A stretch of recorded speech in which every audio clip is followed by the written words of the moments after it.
দেখুন, কোথাও যদি অবৈধ টাকা পাওয়া যায় বা অবৈধ সোনা গুপ্তধনের সন্ধানের মতো পাওয়া যায়, তো নিশ্চিতভাবে তার বিরুদ্ধে আইনি ব্যবস্থা চলবে। এখানে কেন রাজনীতি থাকবে?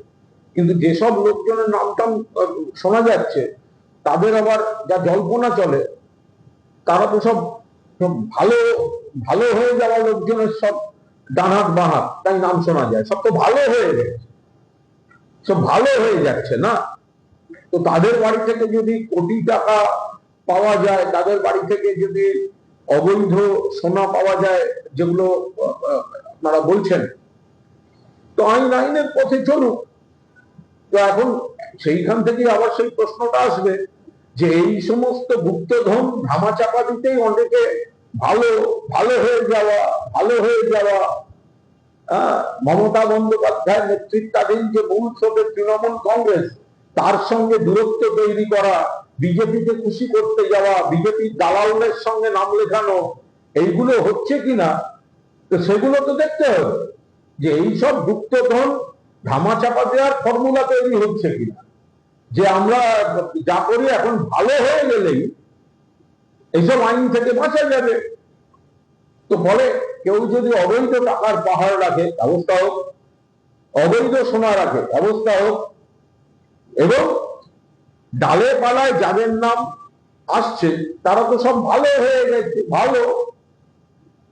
ফলে এইসব যারা ভালো হচ্ছে তাদের পেছনে তাদের ঘনিষ্ঠদের এই গুপ্তধন গুপ্ত রাখার আকুতি কাজ করছে কিনা, সেটাও খতিয়ে দেখা হোক।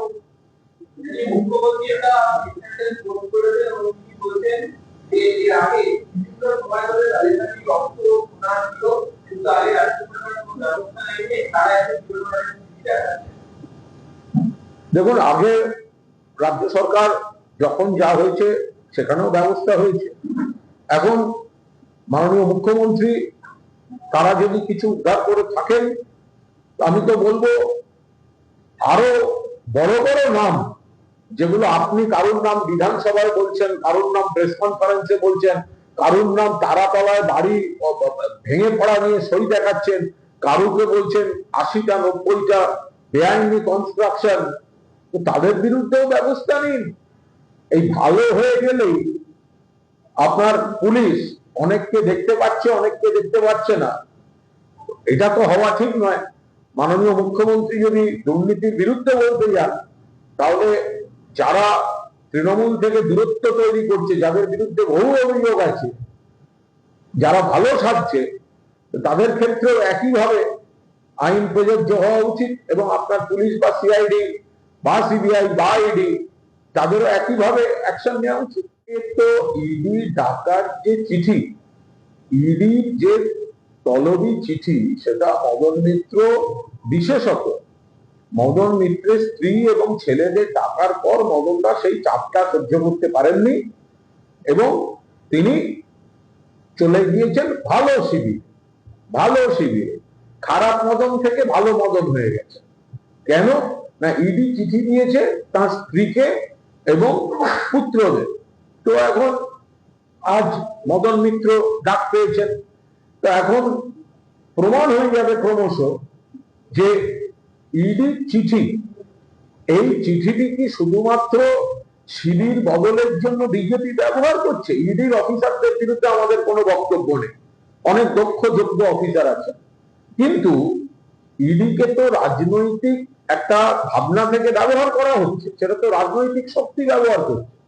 তো তাহলে ইডির চিঠি মানে আপনাকে ডাকবো, আপনি ডাকার পরেই আপনি কিন্তু ভালো হয়ে যান, তাহলে ডাকবো, চা খাওয়াবো, ছেড়ে দেবো। তা এই তদন্তটা কি আজ মদন মিত্রকে দিয়েই তো একটা টেস্ট কেস হয়ে যাবে, যে মদন মিত্র সন্ধ্যাবেলা যদি হাসতে হাসতে বেরিয়ে আসেন, তার মানে হচ্ছে যে ইডির চিঠি মানে হচ্ছে আপনাকে ওটা একটা মিসড কল, যে আপনি ভালো শিবিরে চলে যান, তাহলে আপনাকে সন্ধ্যের পর 2 ঘন্টা বসিয়ে চা খাইয়ে ছেড়ে দেওয়া হবে। আর যদি কোনো কারণে ভগবান না করে, বা ওটা ভগবানের ব্যাপার, আমি তো বলতে পারবো না, অন্য কিছু ঘটে, অনার স্টেপের কিছু ঘটে, তখনই একমাত্র মনে হবে যে ইডি যেটা করেছে সেটা নিরপেক্ষভাবে সত্যি তদন্তের জন্য তদন্ত হচ্ছে। আর ছেড়ে দিলে প্রমাণ হবে যে ওদের চিঠিগুলো হচ্ছে বিজেপির হয়ে মিসড কল, চিঠি দেবো, চাপ খাবেন, চলে আসুন, বাঁচিয়ে দেবো।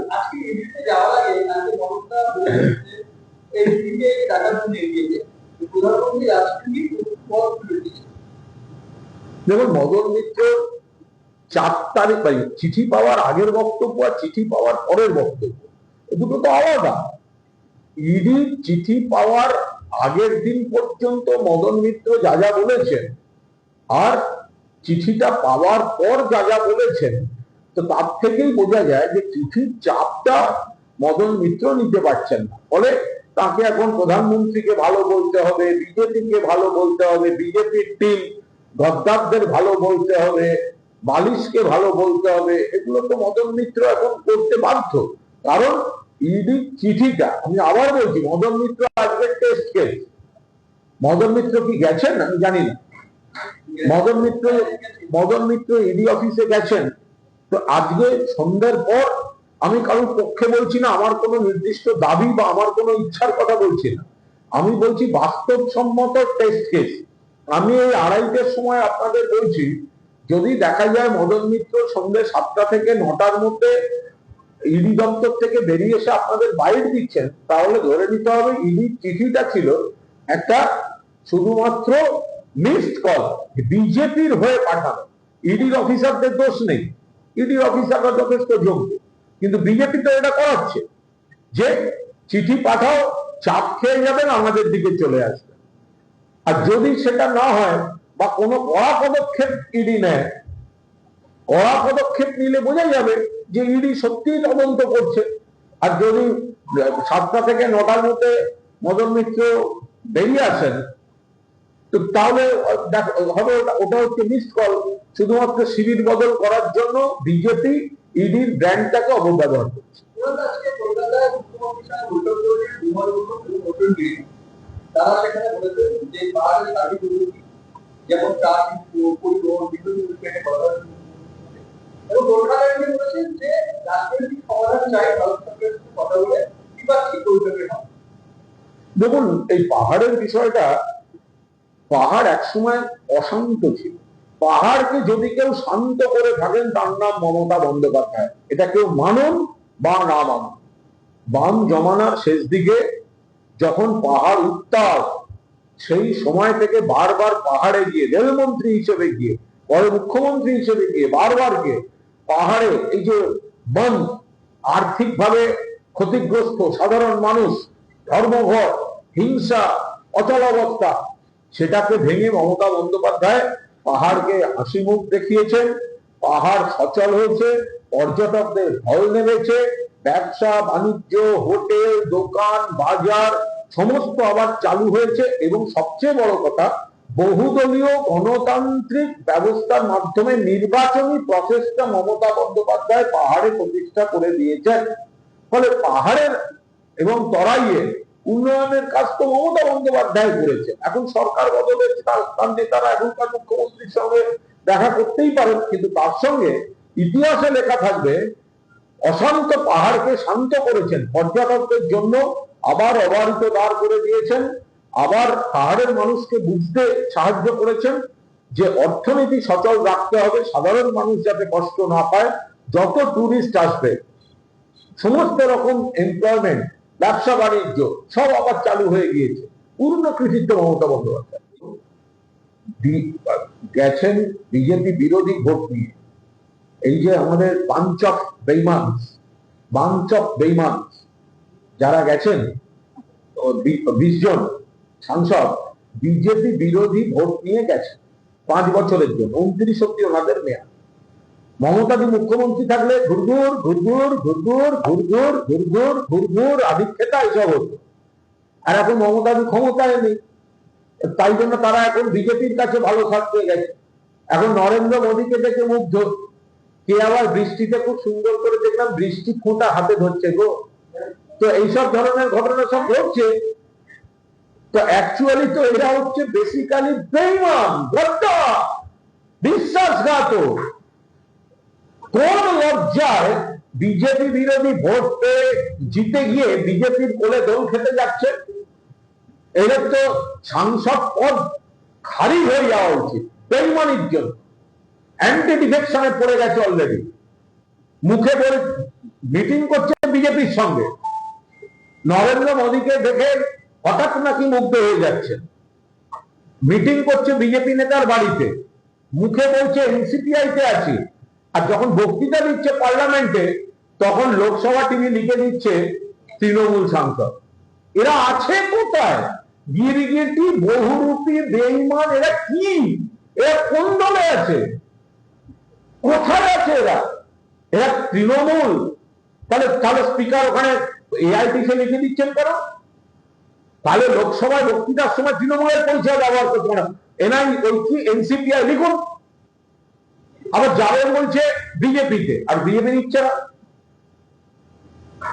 বিজেপি নিচ্ছে না,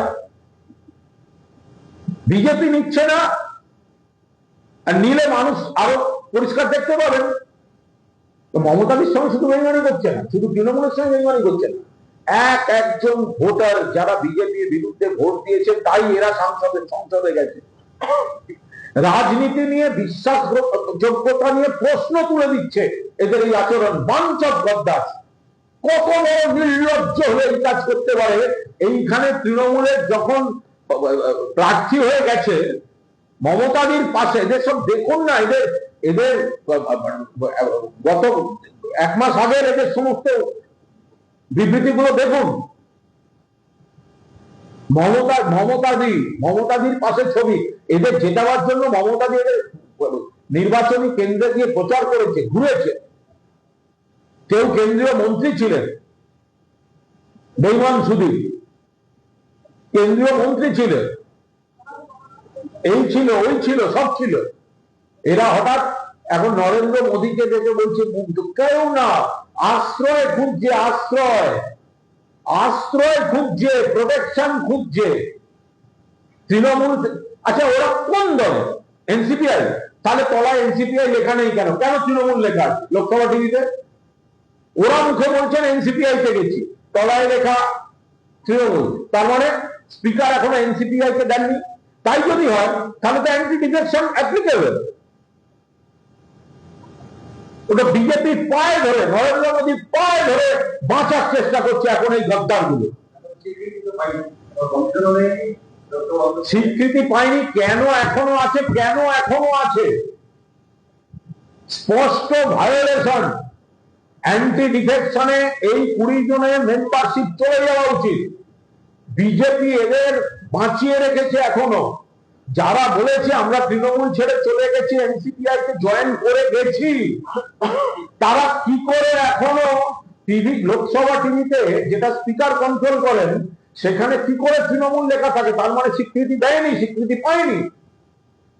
তাহলে কেন তাদের এখনো পর্যন্ত লোকসভা সাংসদ পদ যাবে না? নির্লজ্জ, বেহায়া।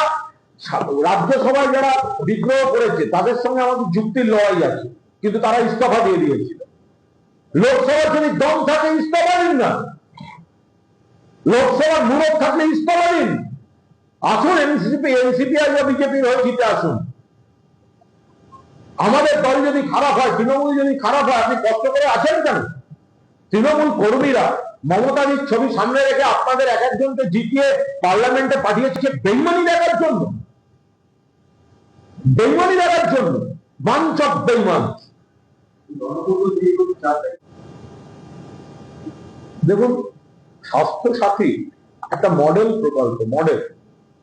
এখন তাকে দুম করে কালিমালিপ্ত করার চেষ্টা করে তো লাভ নেই। স্বাস্থ্য সাথী মমতা বন্দ্যোপাধ্যায় করেছিলেন যাতে সব মানুষ 5 লক্ষ টাকা পর্যন্ত বিনামূল্যে চিকিৎসার সুযোগ পান। এছাড়াও জেনেরিক ওষুধ, বিনামূল্যে চিকিৎসা, নানা ধরনের পদক্ষেপ নিয়েছেন। আমি স্বাস্থ্য সাথীর কথা বলছি। এবার আপনারা ভালো করে একটুখানি দয়া করে বিষয়টা একটু গুরুত্ব দিন। ভোটের আগে কি বলা হয়েছিল? স্বাস্থ্য সাথী বদলে আয়ুষ্মান ভারত। বারবার বিজেপি নেতারা এসে বলেছেন আয়ুষ্মান ভারত কেন করতে দিচ্ছে না, কেন করতে দিচ্ছে না। আজকে যখন বিজেপি সরকার, তখন বিধানসভায় লিখিতভাবে বলা হচ্ছে, পরবর্তীকালে সরকার বলছেন যে আয়ুষ্মান ভারত যারা পাবেন না তাদের জন্য নতুন একটা 5 লক্ষ টাকা পর্যন্ত বীমার ব্যবস্থা করা হবে। একবার বলা হয়েছিল সিএম রিলিফ ফান্ড থেকে দেওয়া হবে, ওটা টেকনিক্যালি অবাস্তব। কারা কেন এসব লিখেছিলেন ঈশ্বর জানেন। এখন বলছেন আলাদা বীমার ব্যবস্থা করা হবে। তার মানে আমরা যেটা গোড়ার থেকে বলেছিলাম যে আয়ুষ্মান ভারত সবার জন্য নয়, যে ক্রাইটেরিয়া গুলো রয়েছে সবাই পাবেন না। বিজেপি ভোটের আগে বিভ্রান্ত করেছে, ভোটের আগে একবারও বলেনি যে আয়ুষ্মান ভারত সবার নয়। ভোটের পরে এসে বিজেপি বলছে যে আয়ুষ্মান ভারত যারা পাবেন না তাদের জন্য আমরা একটা আলাদা ব্যবস্থা করছি। আরে ভাই, তাই যদি করবে তাহলে তুমি স্বাস্থ্য সাথীটা সরাবে কেন? স্বাস্থ্য সাথী তো সবার জন্য 5 লক্ষ টাকা ছিল, মমতা বন্দ্যোপাধ্যায় করে গেছেন। যদি আয়ুষ্মান ভারত তোমরা ইন্ট্রোডিউস করলে, তাহলে আয়ুষ্মান ভারত যারা পাবে না, এই কথাটা আসছে কোথার থেকে? তার মানে আমরা যেটা বলেছিলাম সেটা ঠিক, যে আয়ুষ্মান ভারত সবার জন্য ছিল না। এখন নতুন করে বলা হচ্ছে যে মুখ্যমন্ত্রী 5 লক্ষ টাকা পর্যন্ত রাজ্যে একটা আলাদা স্বাস্থ্য বীমা আনছেন। কি দরকার হয়? স্বাস্থ্য সাথীটাই কন্টিনিউ করুন, মেনে নিন। যেটা মমতা বন্দ্যোপাধ্যায় যেটা মডেল তৈরি করে দিয়েছেন, মেনে নিতে কি অসুবিধা আছে? কেন মাঝখান থেকে মানুষকে বিপদে ফেলছে? স্বাস্থ্য সাথী করাটা কিন্তু সহজ কাজ ছিল না। স্বাস্থ্য সাথী মানে অনেক ঘুঘুর ভাষায় ঢিল মারা, অনেক রকম স্বাস্থ্য পরিকাঠামোর মধ্যে অনেক ঘুঘুর ভাষার অসুবিধা হচ্ছে, নানা রকম সুযোগ নিতে চাইছিল। রাজ্য সরকার কড়া হাতে সেগুলো মোকাবিলা করেছে যাতে মানুষ চিকিৎসাটা পান। বিপুল সংখ্যক মানুষ চিকিৎসা পেয়েছেন। এখন যেটা আয়ুষ্মান ভারত আবার একটা রাজ্যের আলাদা বীমা, এই কনফিউশন কেন? কিসের জন্য? এগুলো তো জানাই ছিল। ভোটের আগে মানুষকে মিথ্যা বুঝিয়ে, বিভ্রান্ত করে, ভুল বুঝিয়ে আজকে কেন এই অচলাবস্থাটা তৈরি করলো সরকার?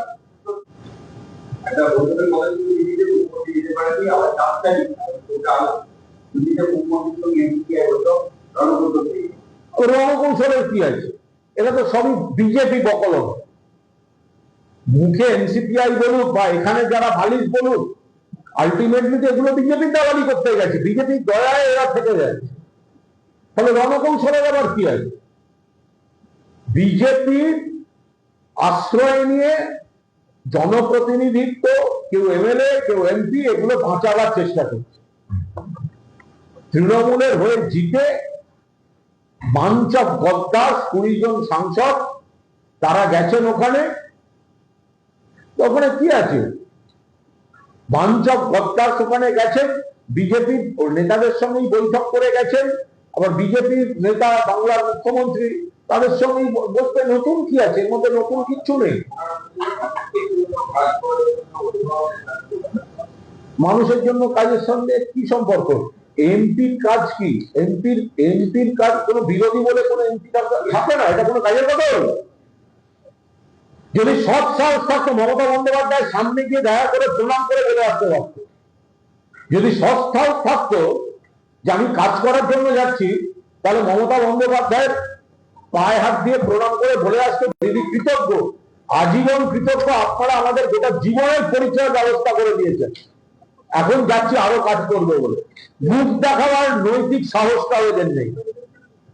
কিসের কাজ করবে? মানুষ 24 সালে এমপিদের যে পাঠিয়েছে, 5 বছরের জন্য পাঠিয়েছে, 29 অব্দি। তৃণমূল কংগ্রেসের কর্মীরা আক্রান্ত হচ্ছে, পাশে দাঁড়ানো যেত না। বিরোধী বলে কিছু হয় না। বিরোধী তো সব জায়গায় সব দল থাকতেই পারে বিরোধী। এরা নানা অঙ্কে ক্ষমতার কাছাকাছি থাকতে চাই, সেই কারণে গেছে।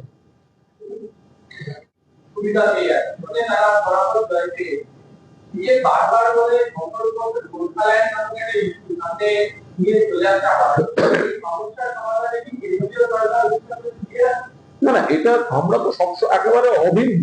পাহাড় থেকে সাগর বাংলা। পাহাড় যখন অশান্ত ছিল সিপিএম ট্যাকল করতে পারেনি, কিন্তু পাহাড়কে শান্ত করেছেন মমতা বন্দ্যোপাধ্যায়, ঐক্যবদ্ধ পাহাড়। কই তখন তো এইসব কথা আবার ওঠেনি। এই মাঝে মাঝে ইচ্ছাকৃত ভাবে বাংলা থেকে আলাদা করার জন্য এই গোর্খাল্যান্ড, অমুক তমুক এগুলোকে উৎসে দেয়া। মমতা বন্দ্যোপাধ্যায় বা তৃণমূল কংগ্রেস মনে করেন মানুষ আসলে উন্নয়ন চায়, মানুষ যদি শান্তিতে থাকতে পারে, এমপ্লয়মেন্ট থাকতে পারে, রোজগার থাকতে পারে, জীবনযাত্রার কাঠামোটা মসৃণ থাকতে পারে, তাহলে মানুষ কখনো এটা ভাঙো, ওটা গড়ে দাও, ওখানে যাবো, এগুলো করবেন না।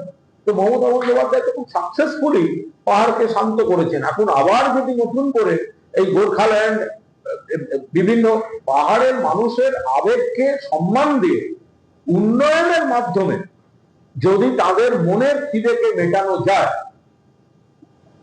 তাহলে পাহাড় শান্ত থাকে। এটা মমতা বন্দ্যোপাধ্যায় দেখিয়েছে।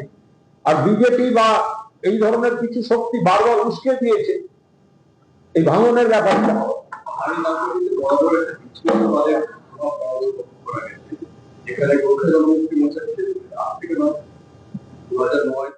থেকে ধরুন না, জ্যোতিবাবু জমানা সুভাষ ঘিসিং থেকে ধরুন, ওই সময় থেকে যদি ধরেন, তখন থেকে পাহাড় একটা সমস্যা, কখনো আলাদা রাজ্য, গোর্খাল্যান্ড, অমুক তমুক, এগুলো তো হয়েছে। এবার কিছু মানুষের আবেগ আছে, তারা তাদের কথা বলছে। তার মূল কারণ ছিল পাহাড়ের মানুষকে গুরুত্ব দেওয়া হয়নি, পাহাড়ের মানুষের দাবি, পাহাড়ের মানুষের জীবনযাত্রা, এগুলোকে স্মুথ করা হয়নি, উন্নয়ন করা হয়নি। সিপিএম এর গোটা জমানায় পাহাড় অশান্ত ছিল। মমতা বন্দ্যোপাধ্যায় রেলমন্ত্রী হওয়ার পর বারবার পাহাড়ে গিয়ে, পাহাড়ে উন্নয়ন করে মুখ্যমন্ত্রী হওয়ার পর গিয়ে মমতা বন্দ্যোপাধ্যায় পাহাড়ের মানুষকে এই আস্থা দিয়েছিলেন যে পাহাড়ের উন্নয়ন এবং অর্থনীতিটাকে সচল রাখা সম্ভব। তো বাকি সিপিএম, বিজেপি এগুলো ব্যর্থ হয়েছে।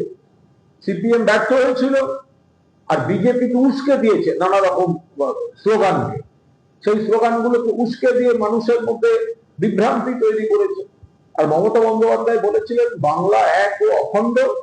পাহাড়ের যে সৌন্দর্য, পাহাড়ের যে ঐতিহ্য, পাহাড়ের মানুষের যে একটা চিরাচরিত সুন্দর ঘরানা, সেগুলোকে সম্মান দিয়ে বাংলার মধ্যেই তাদের প্রাপ্য যে উন্নয়ন, সেগুলো মমতা বন্দ্যোপাধ্যায় দিয়েছেন।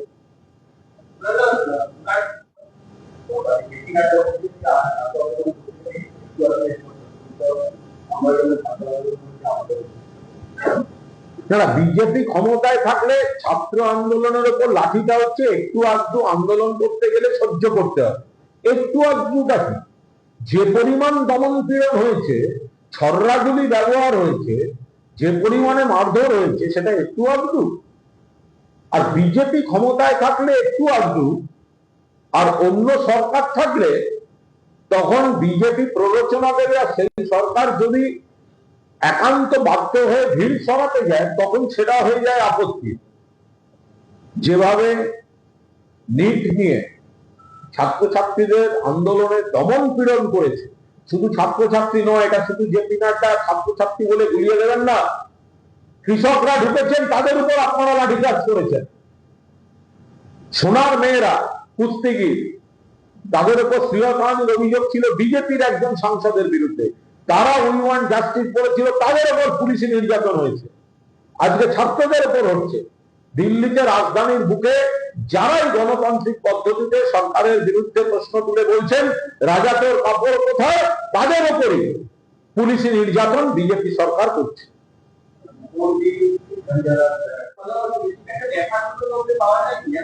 যদি একটা নতুন জিনিস চালু হয়েছে, যে ফাঁকের অভিযোগ আসছে, অনেক ফাঁক আগের সরকারই ভরাট করেছেন। আবার যদি কোনো ফাঁক থেকে থাকে, সেটা চলতি সরকার ভরাট করতে করতে এগোবে, খুব স্বাভাবিক ব্যাপার। একটা নতুন জিনিস চালু হয়েছে এবং সিস্টেমের বাইরে গিয়ে সাধারণ মানুষ, গরিব মানুষের স্বার্থে চালু হয়েছে, যেখানে ঘুঘুর বাসা যারা চালায় তাদের চক্রে গিয়ে ঢিল পড়ছে।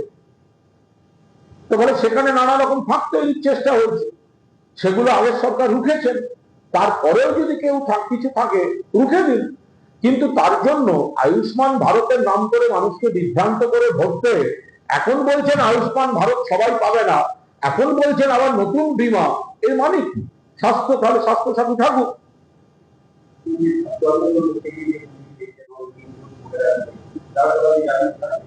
এটা একটু অবাক হলাম। তার কারণ যারা গন্ডগোল করেছিলেন এখানে, এই যে সাংবাদিকদের মেরেছিল, খুব আপত্তিকর, তো আমরা কড়া নিন্দা করেছি। আরো যারা গন্ডগোল করেছিল, কেন গন্ডগোল কেন করবে?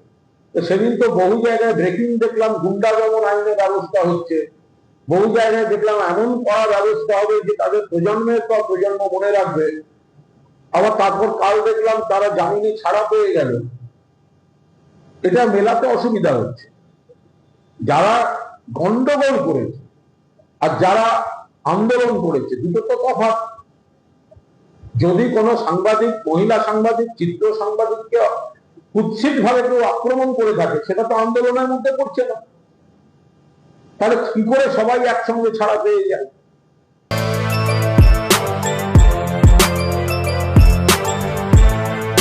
এখন অনেক বড় শ্রী লেদার্স হাওড়া ময়দান।